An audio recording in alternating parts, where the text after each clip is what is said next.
clutch combos. I think they're awesome, you know? Togusa thinks he's a private dick on a case and likes walking around with a revolver. Give me a machine gun. Screw that. Give me a pulse rifle. That'd be awesome with a grenade launcher, you know? So that's the difference, I think. Well, to go along with that, follow up. What would be the closest to your actual Psyche? Psyche, yeah. Yeah, that's the big question. I have yet to play the character named Chrispin Freeman. When that pops up in the script, it'll be very interesting. Oh, look, there I am. It's really tough because there is no one character that is me, because they're all in situations that are very different from me. But probably if I had to come down on one, it would be Kagetsu from Shamanic Princess, which is a show I did much earlier in my career. But there's a certain romantic quality to Kagetsu. There's a certain principled passion. There's a certain sensibility about Kagetsu that I think is probably closest to me. But even then, Kagetsu has axes to grind and issues that he's dealing with that are not necessarily my issues. But he's probably the closest. Yeah. Some people would say, "Oh, Shannon from Scrap Princess," and I'm like, "No, Shannon's a grump. He's sort of an Oscar the Grouch character, and I'm just not that grumpy in real life." So,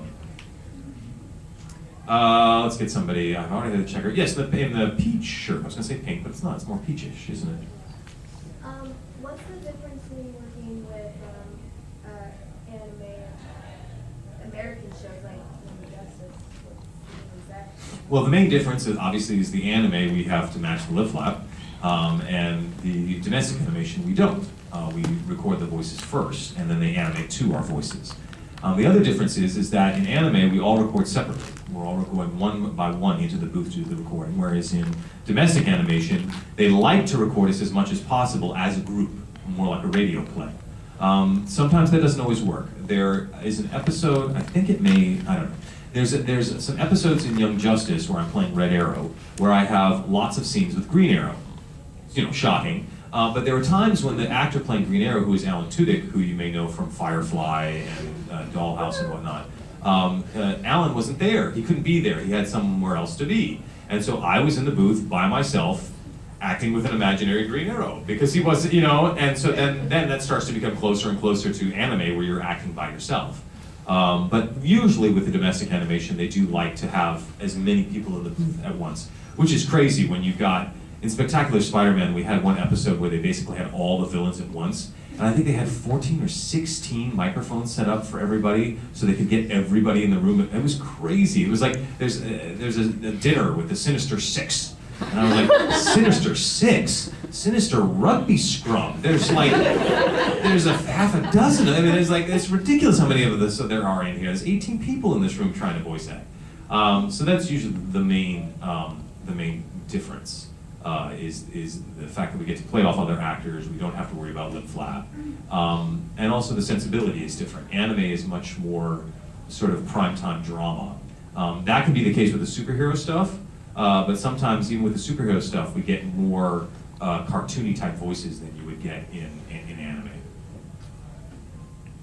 Yes? Besides voice acting right now, what other, are you doing any live action or theater? No, I'm not really doing any live action or theater. The last time I did some theater was for my brother, who used to produce a theater production company in LA, and I did a show with him back in, I think, 2003. I think that's the last time I was on stage performing as an actor. I'm just not as interested in it. I've never been terribly fascinated with live action filmmaking. I've always been fascinated by animation.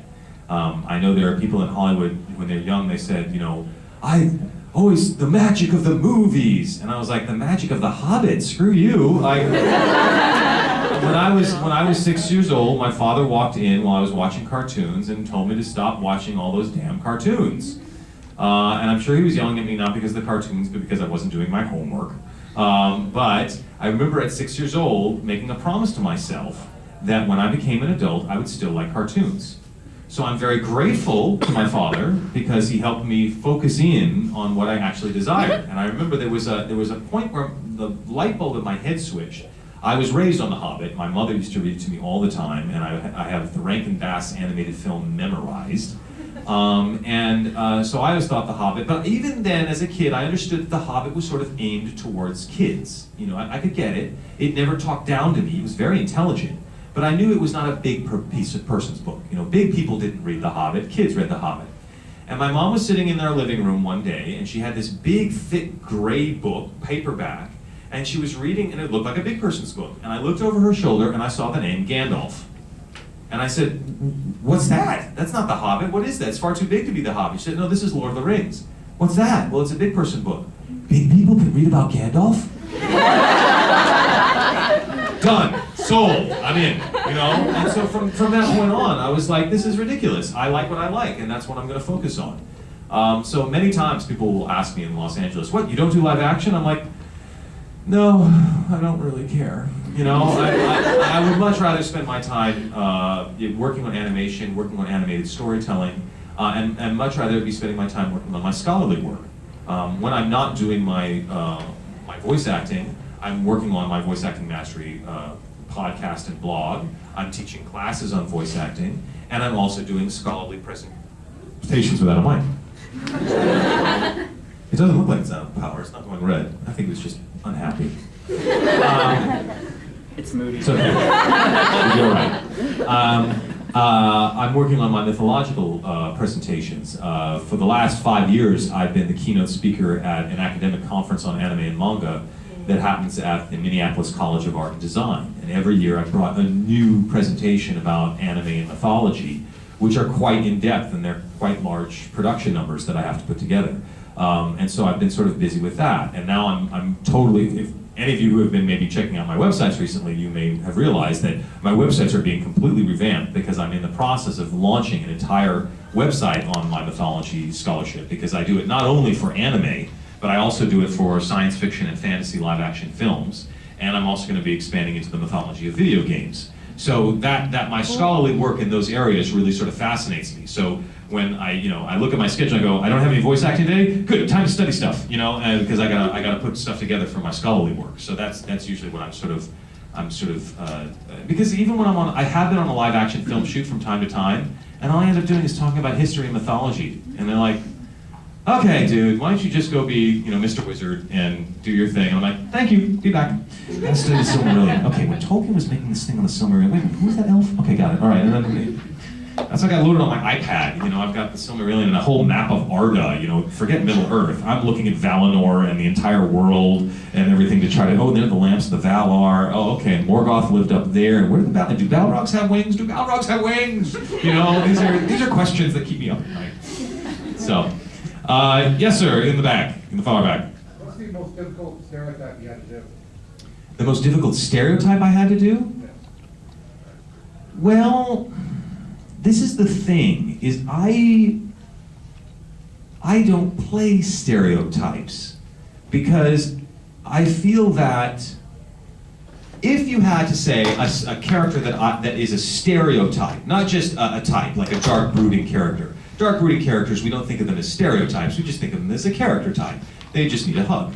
They're just emo. But usually when you use the term stereotype, you're using it as a way to categorize somebody in a derogatory fashion, right? A stereotype is a negative interpretation of either a racial group or a personality group or a religious group or a sexual orientation group. And if there is a stereotype that I tend to get cast as, it is the flamboyant, gender-bending, possibly homosexual character. So, I don't know why. When I am cast on to play that type of character, one could say, "Oh, how do you play that stereotype?" And my answer is, it's not a stereotype. That person dresses or acts that way or is flamboyant that way for a damn good reason. This is not something that they're necessarily putting on, or it's not something I'm going to put on. This is part of their nature.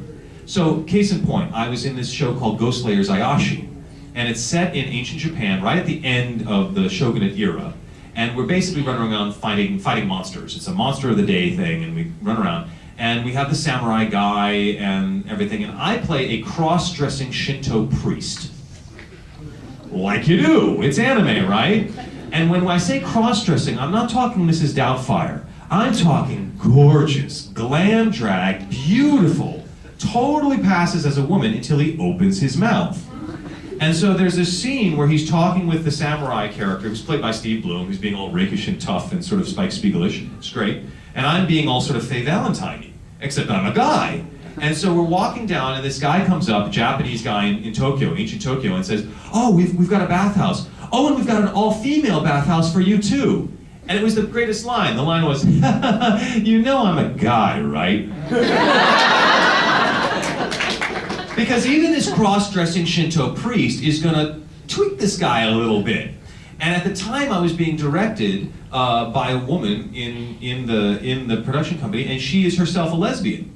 And so it's very important to us that, and we did this line about 10 or 20 different ways, because it was very important to us to get just the right delivery so that it is not simply sending up or demonstrating the stereotype, but rather this man dresses this way because it is part of his religious order, it is part of his religious duties, it is part of who he is, it is his identity, it is not something he's playing at, this is who he identifies himself as. And so it is an important part of his psyche, it is integrated with how he looks at life. And so that's, to me, is not a stereotype, that's somebody being themselves. That's how I approach it. I don't know how other actors do it, but I always find if you're gonna play a stereotype, you're gonna play an Uncle Tom or something, that's just boring. That's not interesting at all to me. Anyone I haven't haven't asked you, and then I'll get to people I have asked. Yes? Do you have a favorite line of Sume's, and could you do it for us? Yes, my favorite line is, I think it's in the 4th episode when they finally leave the city, Kiba finally convinces them all to leave and start searching for paradise. And he gets out and goes, "I'm sick of this city. Paradise can kiss my ass." So I like that. Before I go on though, did I answer your question about stereotypes well enough? Yes. Okay, because it's a very important topic and I want to make sure I answered it properly. You, sir, the black shirt. Oh, what's your favorite video game role and why?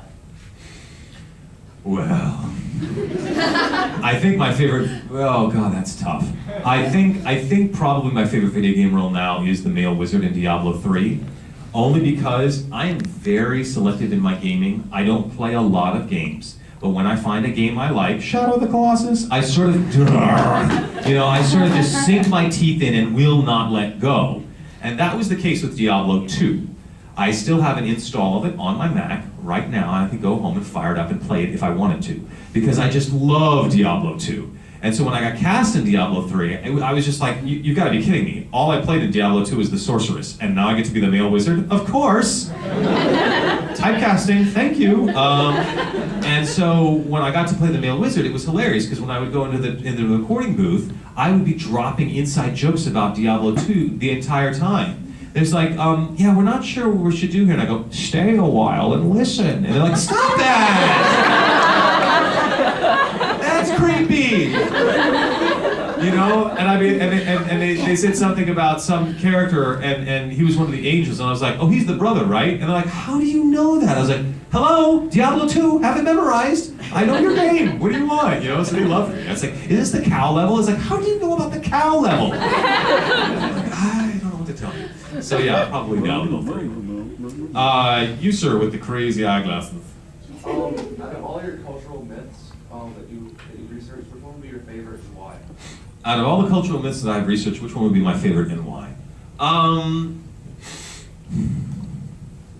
Well, I think I've always, part of my mythological studies came from the fact that while I loved animation and watched Tom and Jerry and Woody Woodpecker and all that stuff, and loved my superheroes, I read my Spider-Man and my Superman comics and the X-Men and everything else, over and over again I kept finding that my favorite cartoons were Japanese.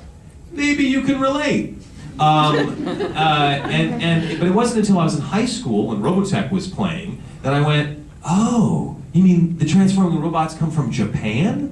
Oh! And so then I had to try to figure out why this appealed to me. And that's where my mythological studies really sort of came into play, is figuring out, why is a nice white boy from the Midwest, sort of corn-fed Midwest white boy, why is he so fascinated with Japanese storytelling? Why isn't Spider-Man and X-Men good enough for him? You know, and that's when I started figuring out the underpinnings and stuff and saying, oh, you mean a lot of this stuff is influenced by Shinto and Buddhism? That appeals to me. For whatever reason, the story of the Buddha really appeals to me. I go, you know what? I identify with that guy. For whatever reason, the story of Jesus and his hero journey just doesn't interest me as much. I go, oh, he's a cool dude, but I have a harder time relating to him. And so that my hero guy was the one I relate to. I had the same experience with Lord of the Rings. I think it's the fantastic thing about Lord of the Rings. You can basically pick which character in Lord of the Rings you feel the most like. You know, am I more like Aragorn? Am I more like Gimli? Am I more like Frodo? Am I more like Sam? Am I a trickster like Merry and Pippin? Do I feel like the old wise guy, Gandalf? Nope, I'm the elf. I'm the elf who shoots the bow and arrow, and I used to teach archery at camp, and you know, that's, thank you very much, you know, and who do I voice match? Orlando Bloom, so you play the Lord of the Rings games, and I'm Legolas, so there you go, you know, like, that was my archetype, that's who I identified with. So, I mean, I've always been attracted to a lot of the Asian religious traditions, especially Taoism and Buddhism, but what I like about that is the fact that we live in a world now of such diversity, that you have so many options now that maybe you might not have had before. That we don't, in the Middle Ages, you lived and died within the same 5 miles. Like, you didn't go anywhere, you know? Even Bach didn't travel very far in his lifetime. One of the greatest composers of all time. He never left Germany. I mean, you know, so the fact that we live in an era now where we can basically be across the planet in 24 hours is sort of mind-boggling. And so I love the fact that we have the diversity of choice now for all these different things. So nature and the universe in general, I think, loves diversity. Yes, sir. Since you like The Hobbit, what do you think about the new upcoming movie? Since I like The Hobbit, what do I think about the upcoming movie? I actually have not been paying very much attention to it. Really? Okay. Because I just want to see it, you know? I've seen the trailers, and it looks very pretty, and I go, okay, and Peter Jackson is directing, which is good, because I was a little worried when they said Guillermo del Toro was going to direct it, because I love Guillermo del Toro's work, but Guillermo's work is very dark, you know? I mean, Pan's Labyrinth is amazing, but it's not The Hobbit, you know? The Hobbit's a fairy tale. It's a little more, you know, telling jokes and making fun. It's not. It's not the Devil's Backbone, you know. It's not these sort of. It's not Hellboy 2. Oh my God, you know. And so the fact that Peter Jackson's directing, great, and it looks very good. I'm sort of fascinated. I don't know where the hell they're going to break the story. You know, where's the intermission come? You know, and actually my wife and I have been going. So where do you think they'll stop? Do they stop like before they enter Mirkwood, or do they stop after Mirkwood, or like where's that going to go? I don't know. But I think I'd rather just see the film and see how it goes out. I know people are following like every little update. Oh, that's like watching them put up a theme park, you know, a crowbar at a time. You know, when the roller coaster's done, call me, and I will come ride it and see what I think about it. And then if it's good, I will want to figure out how you put it together. And if it's bad, I'm going to want to figure out how to fix it. You know, that's sort of what but I don't need to see you putting it together. I can figure out how you put it together after I watch it. Does that make sense? In the back.